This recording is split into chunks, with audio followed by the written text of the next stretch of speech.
Hi everyone, welcome back to the video lecture of software engineering. So today we are going to start a new chapter, that is requirements engineering. So in our first module we have already discussed what are the types of software processes.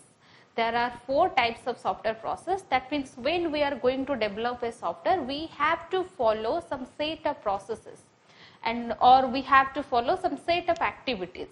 So basically we have 4 activities. The first is requirement engineering, the second is design and implementation, the third one is validation, and the fourth one is evaluation. So in our last modules we have discussed those activities in an abstract manner. So today we are going to start with the first activity, that is requirement engineering process. What is that process of what actually we are doing when we are talking about the requirement engineering? So let's see what is requirement engineering, what are the types of requirements, and who are the stakeholders of the requirements, and many things are there. So let's have a look into the requirement engineering process. So what is requirements engineering? The process of establishing the service that a customer requires from a system and the constraints under which it operates and is developed. So the process of establishing the service. So what actually the service means? That means we are developing a software for some basic purpose. That purpose can be defined by the customer. We are developing the software by looking at the customer's requirement. So what service the customer requires or the customer expects from the software. To establish the service and the constraints. So here we have to establish 2 things. The service or functionalities that my customer expects from the software and the constraints. That means in which circumstance the software is being developed and in which constraint the software should be developed and should be meet the functionality that the user requires. So what are the constraints? Actually we have already discussed that. That means there may be some time constraint, there may be some budget constraint. So those non-functional requirements, like the customer want some sort of security, some sort of safety from the software should be dependable, the software should find as usable. So these are the constraints. So the process in which we are establishing the service that the customer expects from the software and the constraint under which the software is being developed and deployed to the customer, that process is known as requirement engineering process. And coming to the next point, the system requirements are the description of the system services and the constraints that are generated during the requirement engineering process. So what is the system requirement actually? We are describing the system services that the customer expects. So this is the description of the system services, and the constraints that are generated during the requirement engineering process is known as the requirement engineering. So let's see what are the types of requirement. There are 2 types of requirement. The first one is user requirement and the second one is system requirement. So let's see what is the user requirement here.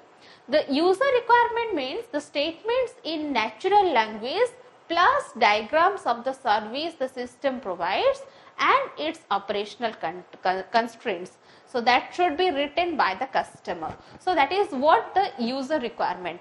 So when the customer expects that this should be in the software and the constraint should be there, that means when the customer use some natural language to express his requirement to the software developer, that is the user requirement. The customer is not technically sound, he cannot use any technical terms to express his requirements. So what actually he did? He should use his natural language or some diagrams, that means some user interface. That is not actually the technical term.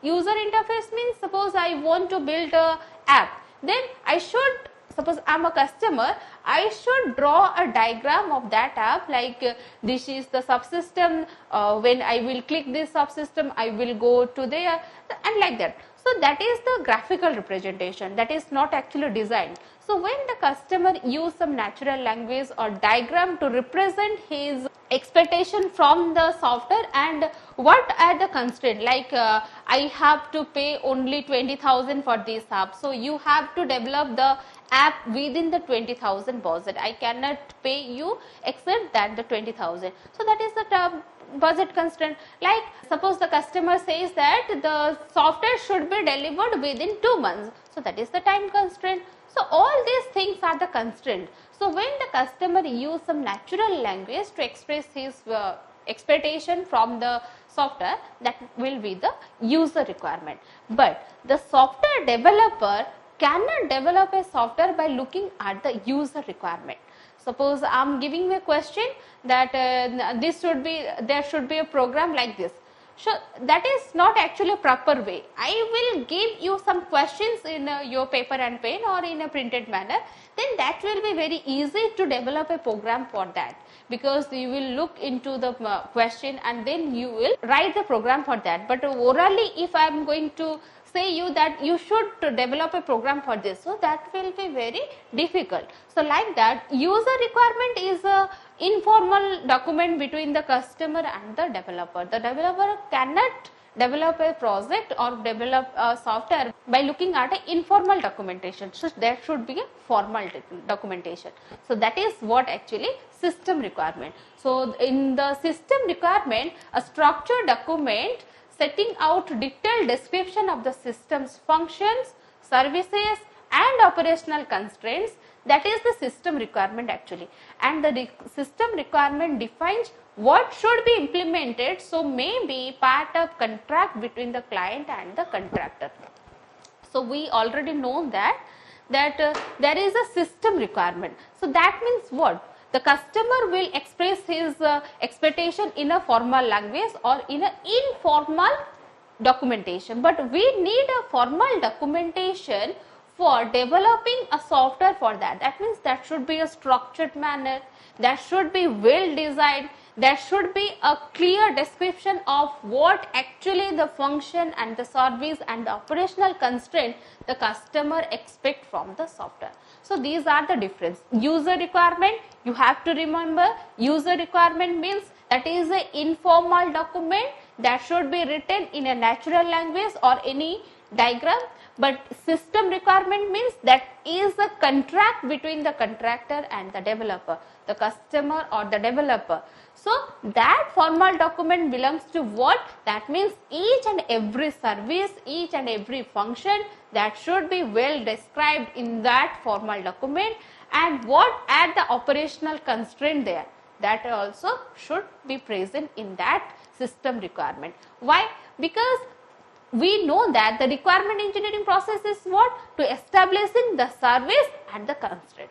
So what are the actual service and what are the operational constraint there, that should be well described in the document that is known as the system requirement. So let's have a look into an example of user requirement and system requirement. Here I am taking the example of Ment Healthcare system. We have already acquainted with the Ment Healthcare system. So let's see what is the user requirement, and for that user requirement how the system requirement should be done. So here the user requirement is the Maintcare system shall generate monthly management report showing the cost of drugs prescribed by each clinic during that month. So our user expects a software where that software should enable of printing the prescribed drugs which are prescribed by each and every clinic under that Maintcare system at the end of the each month. So when we are talking about the Maintcare system, there is not a single clinic. For a rural based or anything else, there may be 10 to 20 number of clinics. So they are coming under a individual mental health care system. So when there are different number of clinics, that means all clinic can be prescribed some different drugs for each day. So we need a software where the software is capable of printing or making a document that these are the drugs which are prescribed by these clinics. So that is in a monthly manner. At the end of each month, there should be a document which is generated by a software that will show you these drugs are prescribed by these clinics. So this is the user requirement. So when I am just saying you that you have to write a program for this. So this is actually very difficult. We don't know what is the constraint here, what are the functions and what are the service there. So we will take more time. But when we will look into the system requirement, then that will be easy. So at the end of each month, suppose the last day is the Sunday. So is there anybody in the office in Sunday, he will take the responsibility and he will print the drugs? No, because Sunday is the off day or Saturday is also off day. So the last working day should be there. The month, not in the last day of the month, that should be the last working day of the month. Working hour for each day ends at 5 p.m. So we should mention that the last working day of at 5 p.m. the report should be generated. So let's have a look into what are the system requirements there. So if we will consider this user requirement can be divided into 5 number of system requirement specification. This is what actually SRS. So the first system requirement is on the last working day of each month, a summary of the drugs prescribed, their cost and the prescribed clinic shall be generated. I have already told you that the last day of each month may be a Sunday, may be a Saturday, that means the off day. So we have to mention on the last working day of each month, so that there should be a person available in that office. So he will take the responsibility of generating the drugs or the summary of the drugs. So this is the first requirement, that we are converting the user requirement to the system requirement. Here the user requirement that mentioned at the during that month, and here we are mentioning that on the last working day of each month. And the second is the system shall generate the report for printing after 5:30 on the last working day of the month. So this is actually the time constraint, because after 5:30, suppose I am not mentioning here after 5:30, so that means the report can be generated at 11 p.m. the report can be generated at 10 p.m. but there will be no person in that office at 10 or 11 p.m. So the last working hour of each day is 5:30. So here we have to mention the system shall generate the report for printing after 5:30. Next, the third one is a report shall be created for each clinic and shall list the individual drug names, the total number of prescriptions, the number of doses prescribed and the total cost of the prescribed drugs. So this is what actually we are expecting from the user requirement. That means the user requirement is the system should generate monthly management reports showing the cost of drugs prescribed by each clinic. So if we will divide this user requirement, then we can find how many number of prescriptions are there, what are the types of drugs there, the number of doses prescribed and what are the total cost of the prescribed drugs. And the fourth system requirement specification says if drugs are available in different dose unit, like we are using different drugs like 10 mg, 20 mg or 30 mg, and so if there are separate dose units are available there, so we should generate a report which dose unit are prescribed by which clinic. And the fifth one says access to drug cost report shall be restricted to authorized user. Obvious, unauthorized user cannot access the database because it is a centralized database and only the authorized user can access those drug reports. So let's see which types of readers are there. They are using different types of requirement specification. So basically we have two types of requirement, user requirement and system requirement.